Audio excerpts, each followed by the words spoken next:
Ahora estás escuchando Podcast Agricultura.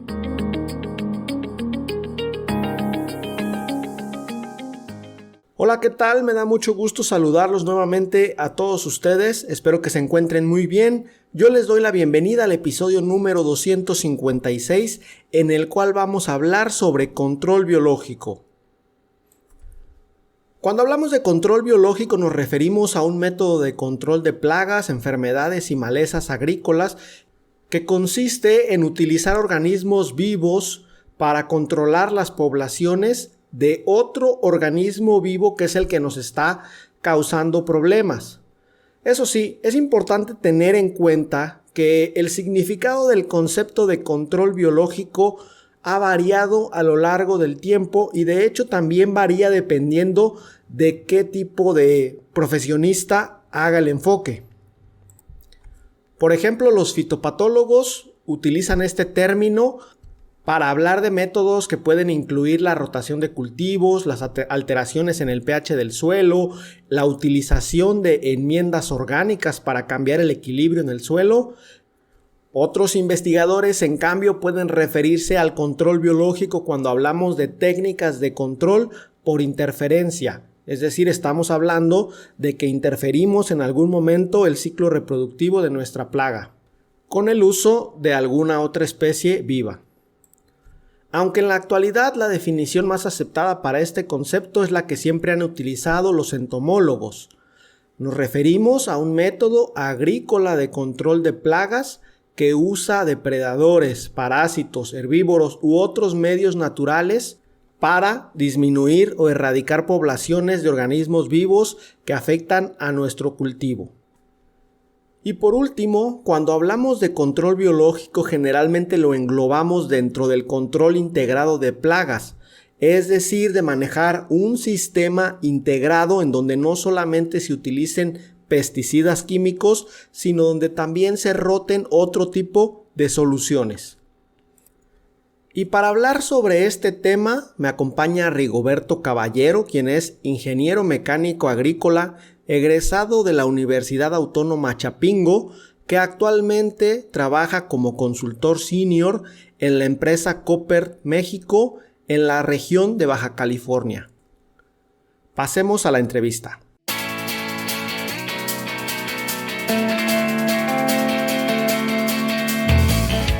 Rigo, me gustaría comenzar preguntándote qué es el control biológico y cuáles son sus bases. Sé que puede tratarse de un tema muy complejo, pero me gustaría si lo pudiera simplificar lo más posible.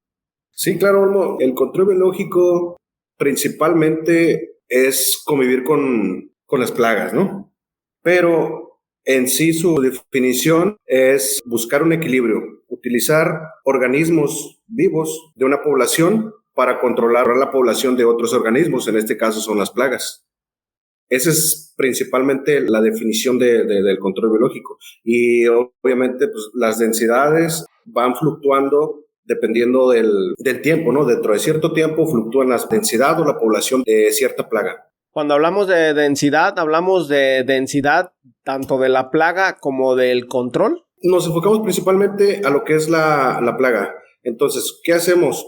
Introducimos organismos benéficos para tratar de encontrar un equilibrio. Y es de esta manera que te comento que convivimos con la plaga o tratamos de convivir con ella. Podemos tener cierto margen, pero sin que se nos salga de control y evitando que nos cause problemas en el cultivo.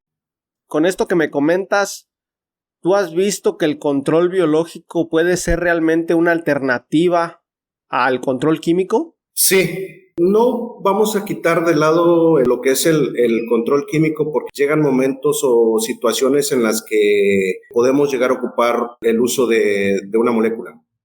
¿Para qué? Para cuando tenemos un punto o cierta cantidad de plaga que se nos quiere salir de control, ocupamos una molécula compatible, eso sí, claro, compatible, pero sí es una alternativa porque si durante el periodo del cultivo, que son, supongamos, 4 o 5 meses o 6 meses, nosotros hacemos aplicaciones, podríamos decir, no sé, unas 40, 50 aplicaciones Con el control biológico lo que buscamos es reducir esas cantidades de aplicaciones. Hasta un 75, un 80%. Me ha tocado experiencias en las cuales no hemos realizado ninguna aplicación química para controlar trips, por ejemplo.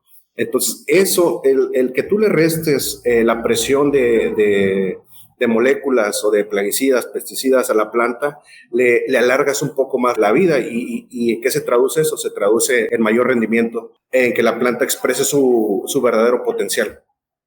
Si un agricultor quiere comenzar con el control biológico, ¿cómo se empieza? O sea, imagina que llegas a un rancho con un agricultor nuevo que nunca en su vida ha implementado nada de control biológico. ¿Cuáles son los primeros pasos? O si nos puedes dar el proceso completo para implementar adecuadamente el control biológico. Claro que sí. Como tú comentas, vamos a partir del hecho de que es completamente nuevo este productor.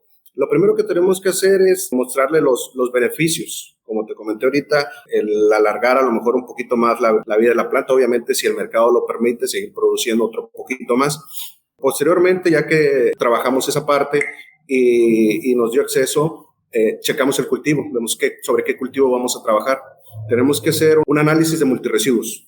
Esto es muy importante debido a que cualquier presencia de una molécula no compatible puede que nos afecte en el establecimiento o en el buen control de las plagas. Puede que si nos llega una plaga, pero tenemos la residualidad por un lado, no vamos a poder establecer los benéficos y no vamos a controlar la plaga y vamos a caer en aplicaciones químicas. Entonces, eso puede que no nos lleve a un buen control.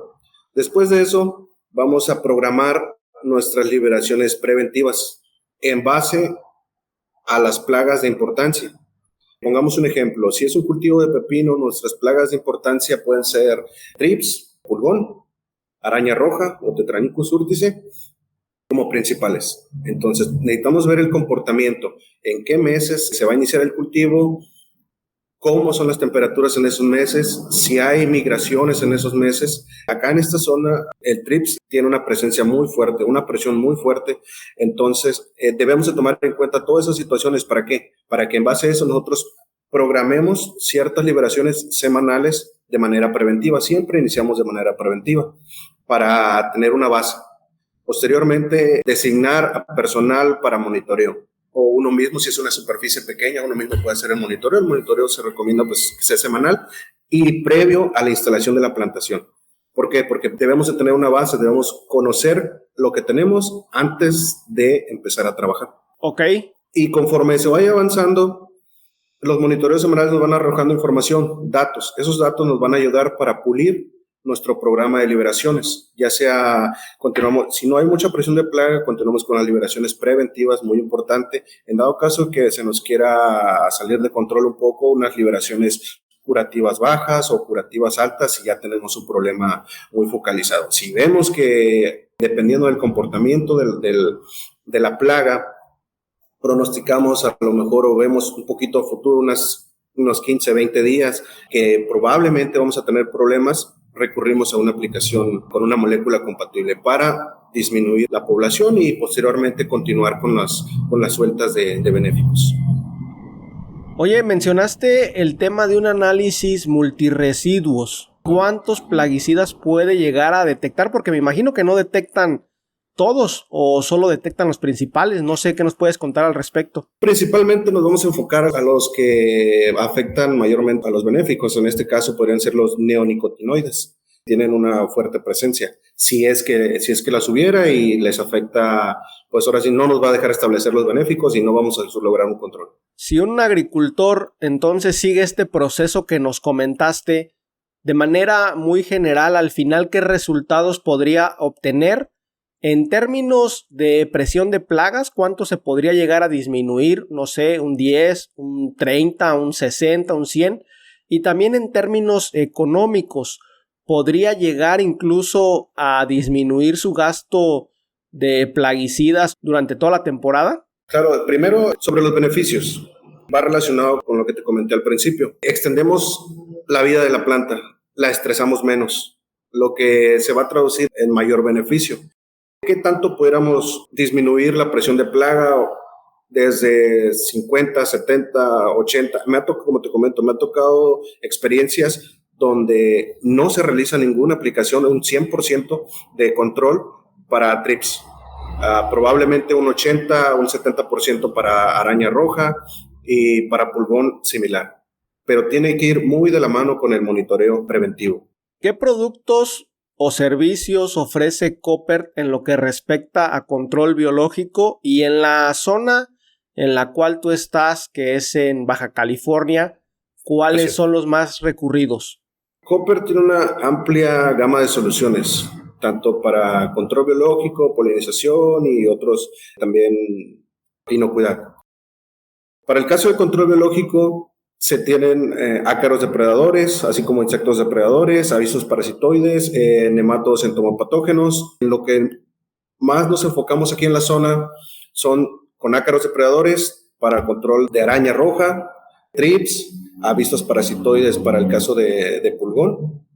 Esos son los que más manejamos. También hay otros insectos depredadores, igual, para, pues ahora sí, como su nombre lo dice, pues para depredar el organismo plaga. Y además de eso, Koppert ofrece la transferencia de conocimiento mediante la asesoría y servicio técnico para el uso de los diferentes productos que manejamos. Además de la identificación de, por ejemplo, en el caso de pulgón, identificación del tipo de la especie de pulgón, acompañamiento en los programas de manejo integrado de plagas en los diferentes cultivos. Aquí la mayoría de los cultivos son tomate, pepino, las berries, las 4 berries se manejan aquí en la zona. Entonces, aparte de proveer soluciones con organismos naturales, también hacemos la transferencia de conocimiento y acompañamiento al productor. Ok, interesante, sin duda.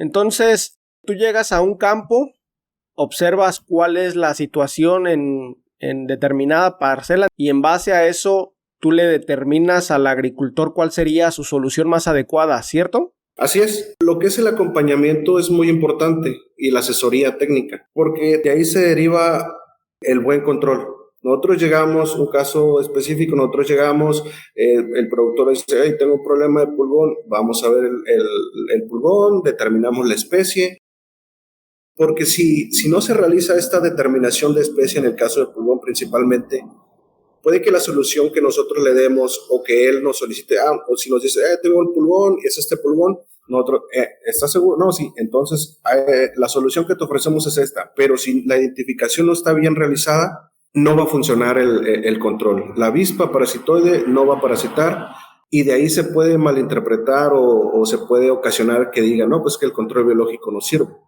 pero sin embargo no se realizó una detección adecuada. En el tiempo que tú tienes de experiencia con control biológico, ¿cuáles dirías que son los principales errores al implementar este tipo de control en campo?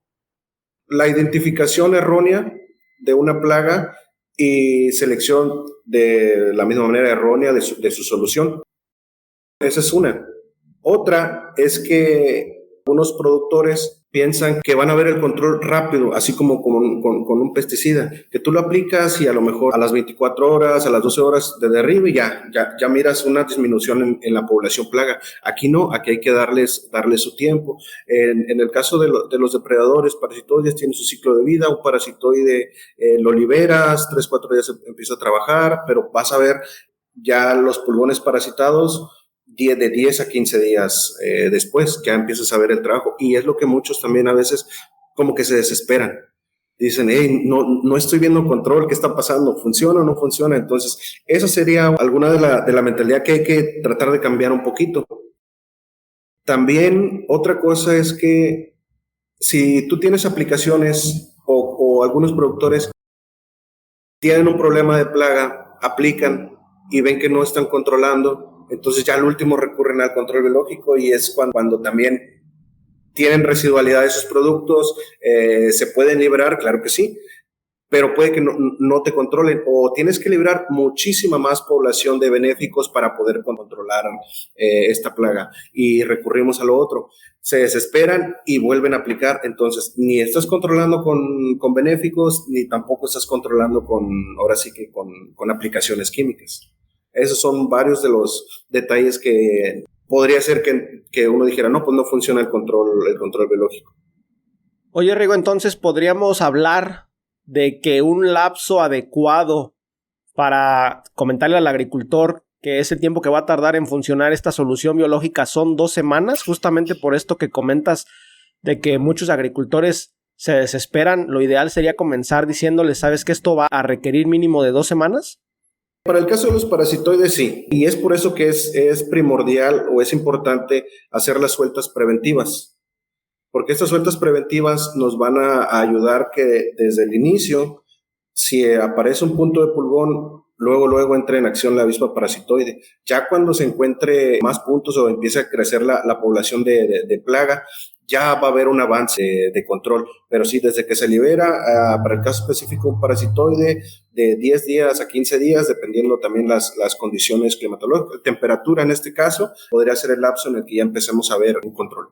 Entonces, nada más me gustaría precisar un poco sobre esta cuestión de estar previniendo qué es lo que llega al cultivo. ¿Se pone algún tipo de trampeo o cómo se realiza este monitoreo preventivo?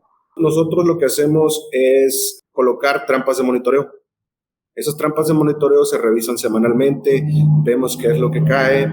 Adicional a las trampas de monitoreo, nosotros recomendamos el recorrido para hacer revisiones visuales en el cultivo, revisar las plantas, sobre todo por el caso de araña roja y de pulgón, que en esta zona pues el pulgón es muy difícil que lo encontremos en trampa, el pulgón alado, y la araña roja pues ni se diga, ¿no? Esa sí tiene que ser detectada directamente en la hoja.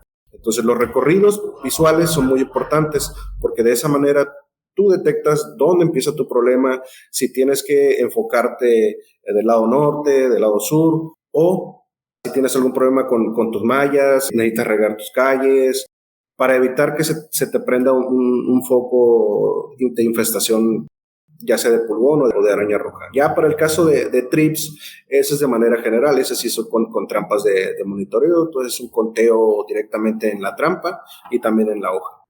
Oye, en este sentido de los monitoreos, ¿cuáles serían tus recomendaciones para hacer monitoreos adecuados en campo? ¿Qué herramientas hay que traer? Si hay una hora del día en que sea más apropiado, no lo sé, ¿qué nos puedes comentar en este sentido?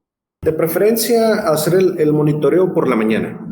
Hacer el monitoreo por la mañana es estar prevenido o preparado con una lupa. Aunque, por ejemplo, el trips, la araña roja y el pulgón se pueden ver a simple vista, pero también necesitamos, en el caso de araña roja, ver si es Tetranicus urtice o es otra especie, para el pulgón también. Y para el trips, pues es un poquito más fácil, ¿no? Pues se ven a simple vista.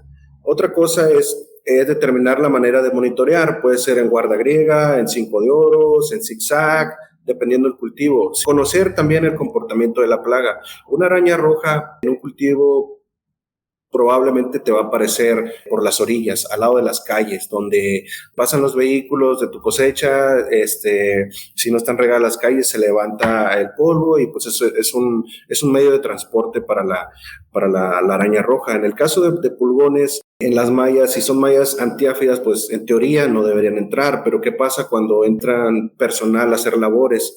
Se queda la puerta abierta, nosotros mismos acarreamos las plagas adentro de la malla. Una vez que se establece, pues se encuentran las condiciones y se empieza a desarrollar. Entonces, revisar estos puntos críticos, conociendo el comportamiento de las plagas.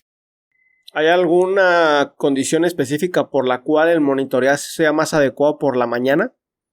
De entrada, porque ahora sí que cuando todavía la temperatura no altera su actividad. En el caso de los trips, pues tú vas a mediodía, ya andan revoloteando para todos lados, ya no los encuentras tanto en las hojas y tu conteo puede que no sea muy representativo. Entonces ya los encuentras con mayor actividad y por la mañana pues apenas están, ahora sí que los vas a encontrar más en las hojas y en las flores también. Cuando tú vas a campo a realizar un monitoreo, ¿cómo determinas cuál es el resultado del monitoreo? O sea, ¿tienen un umbral ustedes de una cantidad de individuos por hoja, por planta?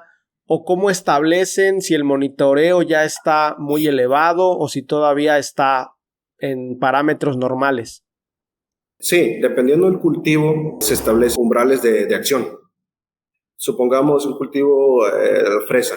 Hacemos un monitoreo, revisamos qué tanta cantidad de araña roja encontramos, determinamos que al 5% de presencia de araña roja en un monitoreo se toman acciones, hay hacer sueltas preventivas al 15%, hay que incrementar esas sueltas preventivas o subir un poquito más, una dosis curativa baja, al 30% ya una curativa alta, 50, 60%, a ver, vamos a ver una aplicación probablemente, pero a la par de esto también tenemos que ver la relación, una relación de plaga benéfico. Pongamos, tengo un 10% de presencia de plaga, pero dentro de ese 10% hay un 100% de benéficos, o sea que podría decir que estoy cubierto. El productor me dice, tengo tanta plaga, tengo mucha plaga, pero entonces, a ver, ¿qué tanto es tanto? Porque tienes 10% de plaga, pero ese 10% ya está cubierto con benéficos, entonces no hay problema.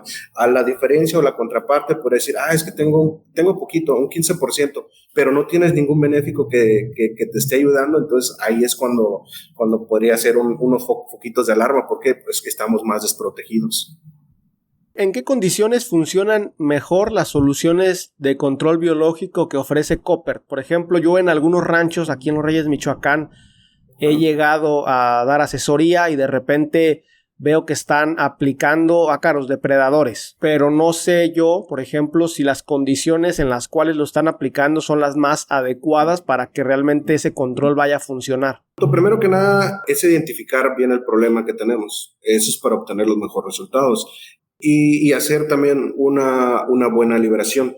En el caso de pepino, con el ácaro depredador Swirsky para larvas de trips, lo que vamos a proteger siempre pues, es el fruto pequeño, y en el estadio más pequeño es cuando es más susceptible. Entonces, si hacemos unas sueltas en las hojas bajas, el ácaro no va a subir, no va a llegar a su objetivo, que son las partes altas, donde debería estar protegiendo al fruto pequeño. Entonces, las sueltas deben de hacerse en la parte superior. Identificar también el comportamiento de la plaga. La araña roja va a empezar de abajo hacia arriba, entonces liberamos las sueltas y también hacemos los monitoreos en las hojas más viejas. O en la parte media hacemos las sueltas, las liberaciones de persímilis para que se encuentren con la araña como vaya subiendo o evitar que escale más arriba.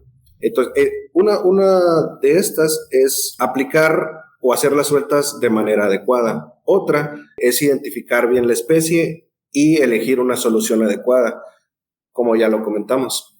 Cuando hablas de sueltas te refieres a las liberaciones que se tienen que hacer, ¿verdad? Sí, es similar. Ok.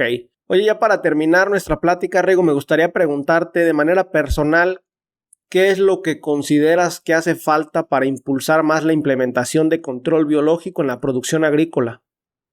Generar más conocimiento sobre los beneficios, sobre programas, sobre estrategias y también capacitación. Capacitar a personal en los ranchos es una de las cosas que hacemos nosotros. Otra, dar a conocer estos beneficios. Y pues tu espacio es uno de los indicados para hacer este tipo de divulgación, ¿no? Es muy importante todo eso. Y también hablar con los productores, decirles a las personas que el control biológico es una herramienta muy útil, es una gran alternativa para el control de plagas, que a final de cuentas el beneficiado pues tanto es el productor como el consumidor final. La verdad es, yo con los productores que he trabajado puedo llegar y a veces y comerme una fruta sin problema porque sé que estamos trabajando con organismos benéficos y no tenemos problemas de alguna residualidad ahí o ¿qué le habrán aplicado? ¿Le aplicaron o no le aplicaron? ¿Qué tan fuerte fue lo que le aplicaron? No, estamos utilizando benéficos y pues estamos controlando bien. Ya para finalizar, ¿tienes algún comentario final para los escuchas del podcast? Claro que sí, Olmo. Pues primero que nada, pues agradecerte por la invitación. Ya tenía tiempo escuchando tu podcast, hay muchos temas muy, muy interesantes. Decirte pues que el control biológico es una gran herramienta y una solución alternativa al uso de plaguicidas.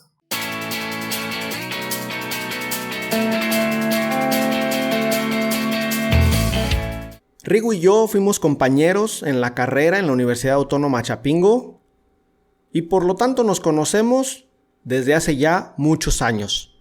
Le agradezco a Rigo por haber estado aquí en el podcast. Para concluir, quiero hablar rápidamente sobre los principales agentes de control biológico.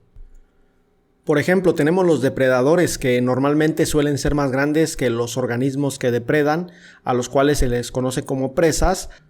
Y los organismos depredadores pueden ser bastante importantes porque buscan activamente su alimento.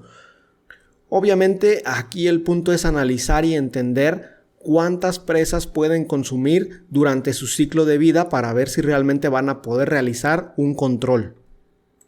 Dentro de los insectos depredadores tenemos varios tipos. Están los polífagos, que son aquellos que consumen un amplio rango de especies presa. Y también tenemos los oligófagos, los cuales se alimentan de un rango mucho más estrecho de presas. También están aquellos que son altamente específicos en su alimentación y que se les llama monófagos. Además de los organismos depredadores, también tenemos a los parasitoides. Los parasitoides son insectos que en su estado inmaduro son parásitos generalmente monófagos y que se desarrollan sobre o dentro de un individuo huésped del cual se alimentan de sus fluidos corporales, de sus órganos, y esto obviamente les ocasiona la muerte, aunque la mayoría de los parasitoides atacan a una determinada etapa del ciclo de vida de los hospederos. Por lo tanto, el ciclo de vida del parasitoide y del hospedero debe de coincidir. Las características principales de los parasitoides es que son específicos en cuanto a su hospedero.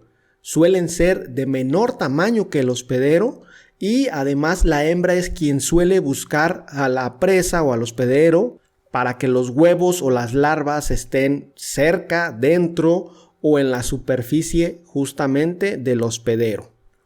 Un punto importante que hay que mencionar es que aproximadamente el 15% de todos los insectos son parasitoides, por lo que existen unas 150,000 especies que tienen el potencial inicial de ser agentes de control biológico. Ahora bien, el uso de enemigos naturales no es reciente. El reporte más antiguo que se tiene data del año 1200 y explica cómo los agricultores chinos manipularon unas hormigas o Ecopila esmaragdina para controlar el gusano defoliador de los cítricos Tesarotoma papilosa.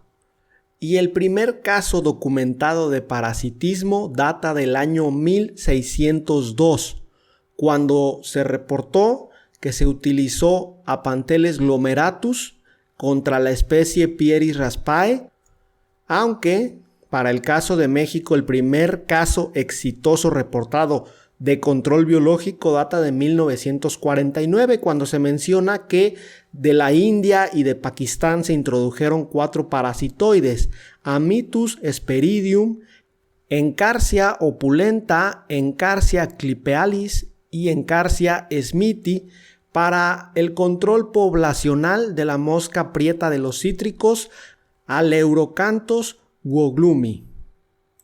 Y desde entonces son muchos los casos de éxito relacionados con el control biológico. Hasta aquí el tema del día de hoy. Muchas gracias por escuchar el episodio. Recuerden que yo los espero muy pronto con un nuevo episodio del podcast. Hasta luego.